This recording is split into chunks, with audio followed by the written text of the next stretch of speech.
Olá, querido amigo, querido irmão, você que nos acompanha no Devocional Temor e Tremor. Bom dia, eu sou o Thiago Mendes e estamos dando início a mais um episódio de Atos dos Apóstolos.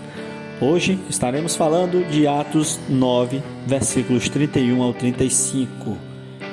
Mas antes disso, não deixe de curtir, de deixar seu like, de compartilhar com seus amigos. Lembre-se, a missão de pregar o Evangelho é de todos nós. Compartilhe, nos apoie. O seu like nos ajuda a permanecer trabalhando nesse projeto. Obrigado.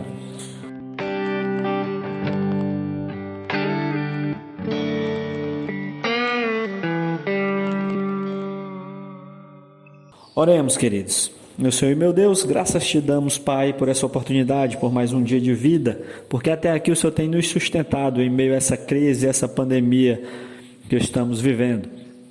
Te entrego, Senhor, esse projeto Temor e Tremor, te entrego a cada membro que aqui participa, que o Senhor possa nos capacitar a cada dia.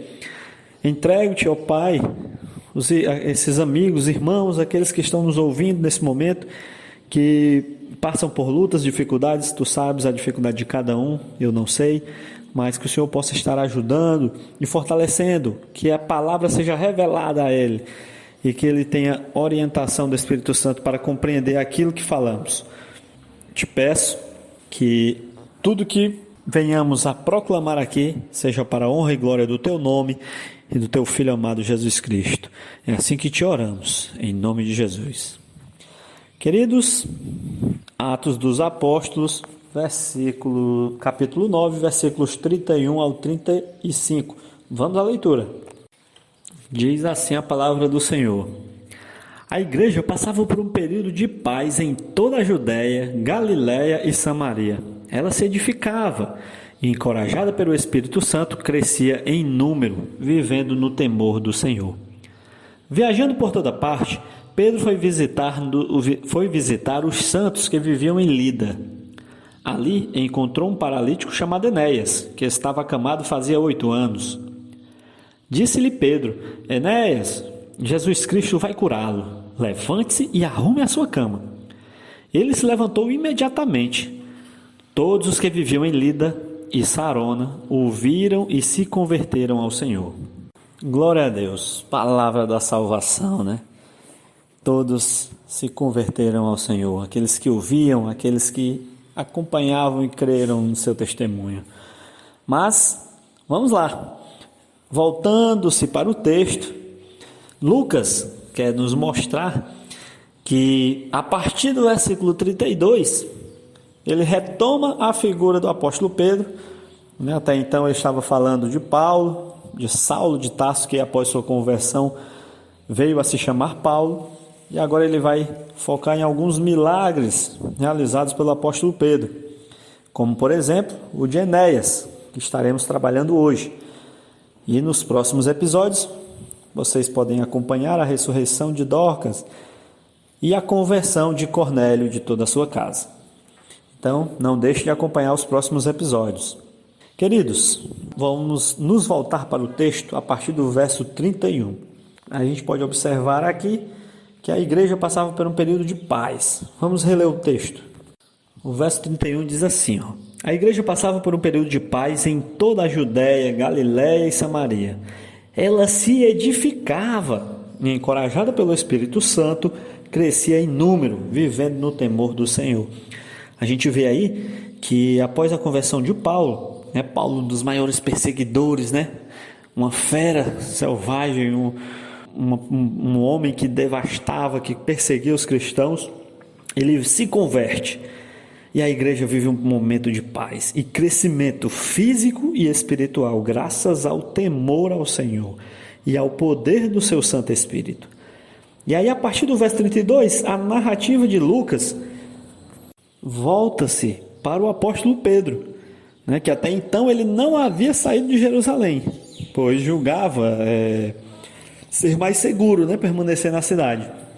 Os colunas da igreja permaneciam na cidade de Jerusalém. Contudo, com esse período de paz, isso acabou lhe impulsionando a transpor as fronteiras de Jerusalém. para pregar o evangelho e visitar os seus irmãos, né? Como diz o versículo anterior que acabamos de ler.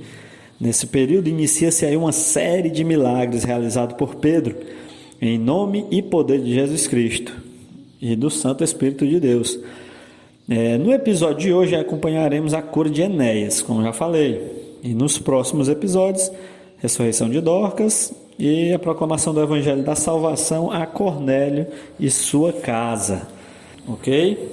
E a partir do verso 33 a gente já nota o encontro de Pedro com Enéas. Quem era Enéas? Era um paralítico, um homem que já havia 8 anos estava acamado, não podia andar, né? Era o que nós podemos chamar talvez de um paraplégico.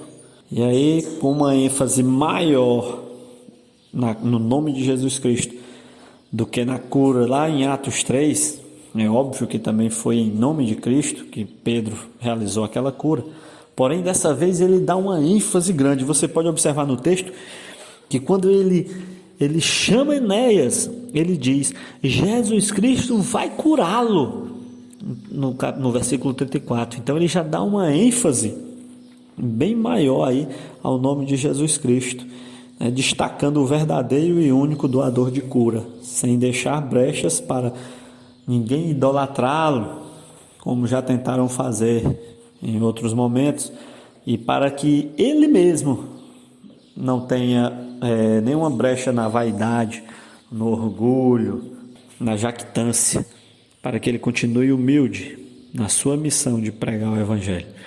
E aí ele dá ênfase, né, no nome de Cristo. E Cristo, na sua autoridade, restabelece Enéas de imediato. A palavra de Deus é clara, ela diz que foi de imediato. Quando Pedro mencionou o nome de Jesus e disse para Enéas se levantar e pegar a cama, nós já vimos isso antes. Jesus, nos evangelhos, já havia falado para um paralítico também: levante-se, pegue a tua cama e ande. Desse mesmo modo, imediatamente o homem se levanta. Imediatamente Enéas se levanta e começa a andar pelas ruas. Ele torna-se um milagre ambulante pelas ruas, como diz Hernandes Dias Lopes. Atrevo-me a dizer que Enéas ele transformou-se no próprio Evangelho, né, por meio do seu testemunho, como está escrito pelo próprio Lucas no Evangelho, no Evangelho de Lucas, né, no capítulo 7, versículo 22, que diz assim: respondendo Jesus, disse-lhes: ide e anunciai a João o que tendes visto e ouvido. Os cegos veem, os coxos andam, os leprosos são purificados, os surdos ouvem, os mortos são ressuscitados, e aos pobres anuncia-se o Evangelho. Então aqui a cura acontece e Enéas ele se torna um milagre ambulante. Ele se torna um evangelho ambulante por meio da sua vida, da cura que Cristo opera nela, por intermédio ali, né, usando Pedro, e ele muda. Tanto a cura acontece fisicamente e espiritualmente. E aí a palavra de Deus diz no versículo 35 que as pessoas, né, que todos os que viviam em Lida e Sarona o viram e se converteram ao Senhor. Olha só que palavra maravilhosa, que grande poder o Senhor fez naquele lugar por meio desta cura que Cristo operou, utilizando ali Pedro na vida de Enéas. E Enéas se transformou em um milagre ambulante, como diz Hernandes. Ele se transformou no próprio Evangelho de Cristo, caminhando pelas ruas da cidade. E as pessoas que viam temiam ao Senhor e se convertiam, porque tamanho poder, cura, misericórdia não podia vir de outro senão do próprio Filho de Deus. Que a nossa vida, querido, a exemplo de Pedro, seja uma vida de serviço, que a gente possa ir onde Cristo nos mandar, que nós não venhamos a negar a nossa missão, nos escondermos, a fugir como Jonas fugiu, que nós possamos, exemplo de Pedro, e pregar o Evangelho a toda criatura, não só na nossa cidade, mas transpondo barreiras no seu trabalho, na sua faculdade, na sua vizinhança. Pessoas estão sedentas da palavra, estão esperando que você abra a boca e fale a palavra da salvação. Estamos vivendo momentos difíceis, momentos de luto, momentos de dor, de pranto. Nós sabemos que enquanto o pecado existir na terra, até que Jesus volte, as testemunhas do pecado são a dor, a morte, a tristeza. As pessoas dizem, mas por que Deus não faz nada? E cruza os braços diante dessa pandemia, diante da fome, diante da miséria, tantas pessoas morrendo, pessoas boas morrendo. Queridos, não existe nenhum bom, nenhum sequer. Entenda, Deus já fez tudo o que Ele deveria fazer. Na verdade, que Ele não tinha nem obrigação de fazer, mas pelo seu amor, pela sua imensa bondade e misericórdia, Ele fez algo maior do que curar o mundo do coronavírus. Ele entregou seu Filho para morrer por nós, para nos dar a oportunidade da salvação.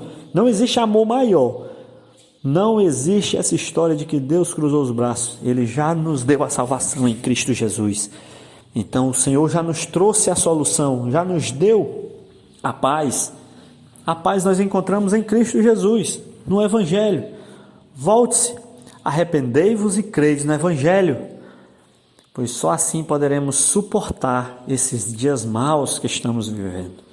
Não deixe de pregar a palavra do Evangelho para todo aquele que está sofrendo, para os seus amigos, para os seus contatos, seus conhecidos, seus familiares. Somente Cristo é o caminho, a verdade e a vida. Só Ele tem o poder de curar, assim como aconteceu com a vida de Enéas. Ele pode nos curar e nos salvar. A salvação é o maior presente que Deus nos dá. Por isso, não diga, não pense que Deus o abandonou ou que o mundo conspira contra você. Foque na salvação em Cristo e alegre-se, porque maior amor não há. Não há. A salvação é o melhor presente, a maior cura contra o coronavírus ou qualquer doença, tribulação, problema que você está passando. Esse é o exemplo que Pedro nos deixa de serviço, de pregar o Evangelho, de testemunhar.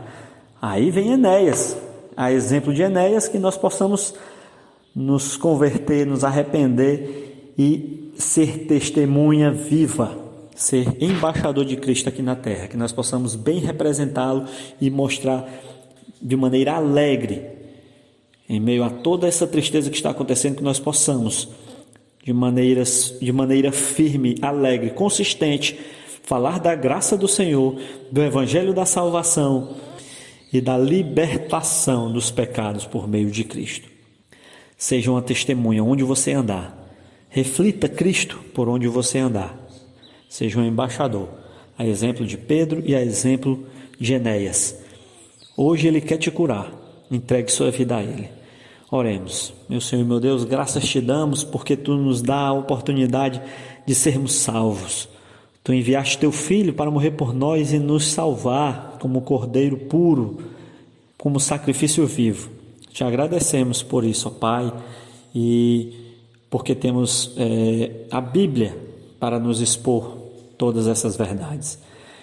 Te peço, ajuda-nos a superar essas dificuldades. Olha por aqueles que estão enlutados, que estão doentes, acamados, sofrendo, assim como Enéas sofria.